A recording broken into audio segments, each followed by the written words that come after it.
तो आइए बच्चों हम लोग ये वाली प्रॉब्लम को सॉल्व करते हैं। इसमें क्या बोला जा रहा, let A be the event. Event किस टाइप का है? ये इवेंट है absolute difference between two randomly chosen number from the sample space 0 to 60। तो मान लो इसमें से एक रैंडमली सेलेक्टेड नंबर हमारा x है जो यही 0 to 60 के बीच में से आया है, और ऐसा समझो कि दूसरा हमारा रैंडमली सेलेक्टेड नंबर y है जो 0 to 60 के बीच में से आया है।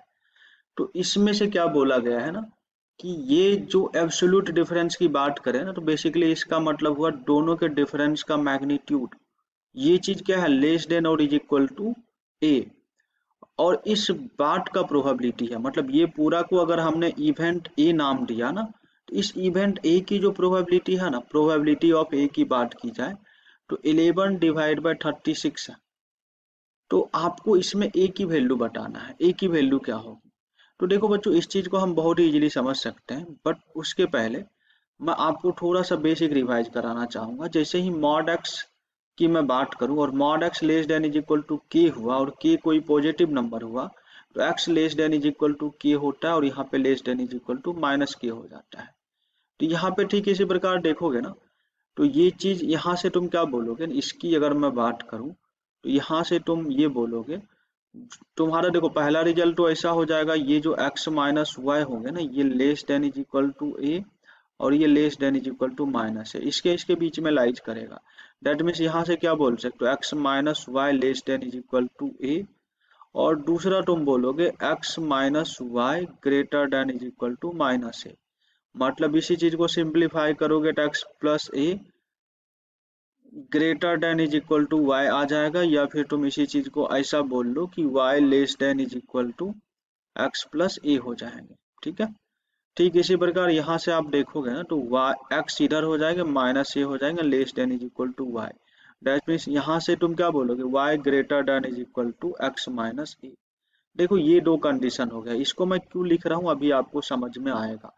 बस अभी आप ये समझो कि यहाँ पे जो ये इवेंट दिया हुआ था उसको मैंने दो पार्ट में ब्रेक करके हमने ऐसा कुछ एज्यूम कर लिया। अभी आप देखो, अभी मैं आपको क्या समझाने वाला हूँ ना, इस चीज को बस एक मिनट ध्यान से सुनो, बस आपको ये प्रॉब्लम समझ में ही आ जाएगा इसका एक्चुअली मतलब क्या है।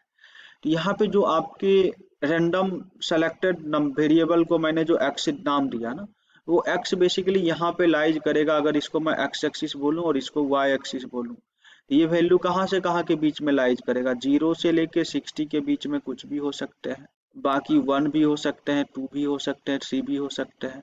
ठीक इसी प्रकार मैं y की बात करूँ ना, तो y की वैल्यू भी क्या हो सकती है, 0 हो सकते हैं, 1 हो सकते हैं, 2 हो सकते हैं, इसी तरह अप टू 60 हो सकते हैं। तो मतलब इस पॉइंट की बात करूँ तो 0,60 हो जाएंगे, और इसकी बात करें तो 60,0 होंगे। बाकी इसके पॉइंट के भी बीच के भी वैल्यू होंगे। मान लो कि x तुम्हारा 59 आया, y भी 59 आया, तो ऐसा वाला भी केस होगा। ये भी हो सकता है कि x 60 आए, y 0 आए, या फिर ऐसा भी हो सकता है x 58 आए, y की वैल्यू ऐसा कुछ 58 आए। मतलब कहने का मतलब इस रेंज में ना ये कुछ भी वैल्यूज हो सकते हैं। ये इस रेंज में x और y के कुछ भी वैल्यूज हो सकते, मैं यही तुम्हें समझाना चाह रहा हूँ। इसको चलो बोल्ड करके हम लोग कुछ ऐसा खींच ले। अच्छा, इतना तो तुमको समझ में आया होगा। अब मैं इसकी बात करूं तो अगर मान लो यहाँ पे x की वैल्यू a ले लूं, तो y की वैल्यू क्या आ जाएगा, greater than is equal to 0। समझ पा रहे हो? तो अगर x की वैल्यू मान लो कि ये हमारा a हो गया, तो y की वैल्यू यहाँ पे 0 आ जाएगी। या फिर तुम ऐसा भी समझ सकते हो कि हमने x की वैल्यू को 0 ले लिया, तो y क्या आ जाएगा, greater than is equal to minus a. मतलब ये चीज यहाँ पे कुछ आ जाएंगे।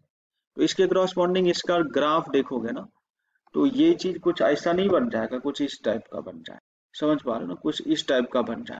और इसका मतलब क्या हुआ, यहाँ पे देखो ये greater than is equal to इसकी बात कर रही है ना, दैट मीन्स ये इस ऊपर वाले रीजन की बात कर। सेम इसी प्रकार इसकी मैं बात करूँ ना, इसमें मान लो कि x की जगह माइनस ए ले लेता हूँ, तो y की वैल्यू क्या आ जाएंगे, y की value less than is equal to 0 आ जाएंगे। x की जगह माइनस ए देखोगे तो इधर कहीं पे माइनस ए होंगे, तो इस केस में y 0 आ जाएंगे। ऐसा भी हो सकता है कि तुम y x की वैल्यू ही 0 ले लो, तो y की वैल्यू क्या आ जाएंगे, less than is equal to a. तो देखो ये चीज यहाँ पे कुछ इस तरीके से होंगे। तो इसके क्रॉसपॉन्डिंग तुम इसकी लाइंस की बात करोगे ना, तो ये कुछ ऐसा पास हो जाएगा, होंगे लाइन कुछ इस शेप में पास होंगे, ऐसा करके। समझ पा रहे हो ना? तो देखो यहाँ से तुम देखोगे ना, तो तुम्हारे पास जो रीजन बच रहे हैं ना, ये वाली जो रीजन है ना, ये कंडीशन को सेटिस्फाई कर रहा है। Absolute difference less than is equal to a ना, यही हमारे डार्क रीजन सब मतलब सेटिस्फाई कर रहा है। एब्सोल्यूट डिफरेंस मतलब ये वाले रीजन में हमारे क्या लाइज कर रहे हैं, mod of x minus y less than is equal to a. तो देखो यहाँ पे मैं प्रोबेबिलिटी की बात करूँ ना, तो ये शेडड रीजन और divide by total area, total area बोले तो इसमें ये ट्रायंगल भी इंक्लूड है। तो अब शेडड रीजन कैसे निकालोगे, तो देखो सिंपल सा फंडा है। शेडड रीजन के लिए टोटल जो इसके सैंपल स्पेस होंगे, मतलब ये टोटल एरिया की बात करें तो ये तो स्क्वायर है बेसिकली, तो 60 मल्टीप्लाइड बाय 60 माइनस ये दोनों ट्रायंगल्स का एरिया। तो वैसे तो देखो इस डायग्राम में ट्रायंगल अलग अलग दिख रहे हैं, बट ये दोनों सिमिलर ट्रायंगल्स एक टाइप के हैं। तो तुम दोनों इस ट्रायंगल को ऐड करोगे ना, जैसे एक ये वाला ट्रायंगल ऐसा है और दूसरा इधर से भी एग्जैक्टली सेम ट्रायंगल है, देखो ना इस शेप में, तो ये दोनों ऐड होके बेसिकली एक स्क्वायर शेप में बन जाएगा। और इसकी ये लेंथ की बात की जाए ना, तो देखो यहाँ से यहाँ तक का जो लेंथ है ना, ये ए है और ये पूरा तुम्हारा 60 है। तो इतना दूर का लेंथ क्या आ जाएगा, 60 माइनस ए हो जाएंगे। आप समझ पा रहे हो ना, ये चीज 60 माइनस ए हो जाएंगे। सेम आप इसकी बात करोगे ना, तो देखो इतना दूर की लेंथ जो है ना, यहाँ से आप देख सकते हो ये क्या है तुम्हारा, इसकी बात करें तो 0, ए है ना, तो मतलब इतना दूर की लेंथ ए है, तो इतना दूर का ये लेंथ क्या आ जाएगा, क्योंकि पूरा देखो 60 है, तो 60 माइनस इतना दूर का आप सब्ट्रैक्ट करोगे तो ये फिर से 60 माइनस ए हो जाएंगे। तो मतलब यहाँ पे देखोगे ना, ये भी 60 माइनस ए हो जाएंगे। तो मतलब ऐसा तुम ऐसा समझ सकते हो, इसका पूरा area minus half of 60 minus a multiplied by 60 minus a, तो इसका ये स्क्वायर हो जाएगा। ये तो देखो बच्चा एक ट्रायंगल का हुआ, ऐसा ऐसा दो ट्रायंगल है, इन दोनों को सब्ट्रैक्ट करने के लिए यहाँ पे मल्टीप्लाइड बाई 2 करोगे और डिवाइड बाई टोटल वैल्यूज बोले तो 60 मल्टीप्लाइड बाई 60। और ये चीज बेसिकली तुम्हारा किसके इक्वल है, 11/36 के इक्वल है ना। तो इस चीज को थोड़ा सा सिंप्लीफाई करो, 3600 हो जाएंगे माइनस, देखो ये 2 और ये 2 तुम्हारे कैंसिल हो जाएंगे, यहाँ से 60 माइनस ए का होल स्क्वायर हो जाएगा और डिवाइड बाय 3600 हो जाएंगे इज इक्वल टू तुम्हारा, देखो इस बात की प्रोबेबिलिटी कितना दिया है 11/36, तो तुम भी यहाँ पे लिख लो 11 डिवाइड बाय 36, ये और ये कैंसिल हो जाएंगे 100 टाइम से। तो यहाँ से क्या आ जाएगा 3600 माइनस 60 माइनस ए का whole square is equal to 1100। ये समझ पा रहे हो ना, आप क्या करो इस चीज को इधर लेके आ जाओ और इसको इधर लेके आ जाओ। तो 11 माइनस देखो ये 1100 है ओनली, तो 3600 माइनस 1100 इज इक्वल टू क्या आ जाएंगे 60 माइनस ए का होल स्क्वायर। तो यहाँ से ये 2500 हो जाएंगे is equal to 60 minus a का होल स्क्वायर। दोनों साइड आप स्क्वायर रूट लगा दो, तो ये चीज कुछ ऐसा आ जाएंगे। देखो ये चीज जो आ जाएंगे, ये क्या है 5 मल्टीप्लाइड बाई 10, तो ये 50 हो जाएंगे इज इक्वल टू हो जाएंगे 60 माइनस ए। और यहाँ से आप सॉल्व करोगे ना, तो a इज इक्वल टू 10 आ जाएंगे। आई होप आपको ये चीज समझ में आ रहा होगा। ये थोड़ा सा कैलकुलेटिव प्रॉब्लम है और बड़ा प्रॉब्लम है। तो a की वैल्यू की बात की जाए तो a का वैल्यू कितना आ जाएगा 10 आ जाएगा।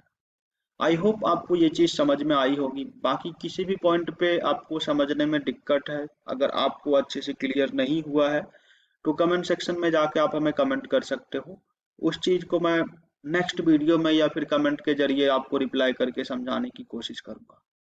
बाकी आप मुझे अगर फर्स्ट टाइम यूट्यूब पे देख रहे हो तो प्लीज आप मेरे चैनल को सब्सक्राइब कर लीजिए और साथ ही साथ आप अपने फ्रेंड्स के साथ भी शेयर कर कीजिए जो जेई की प्रिपरेशन कर रहे हैं।